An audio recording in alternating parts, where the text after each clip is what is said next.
ওই আগুনৰ পথাৰত তুমি কাটি আছিলা সোণ বৰণৰ শুকে ৰঙা পকা পকা ধান।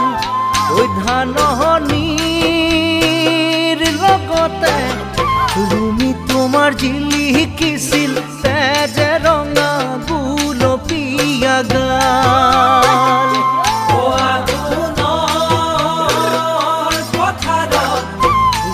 তুমি কাটি আছিলা সোণ বৰণৰ শুকে ৰঙা পকা পকা ধাননিৰ লগতে তুমি তোমাৰ জিলিকিছিল তেজে ৰঙা গুলপীয়া গাল।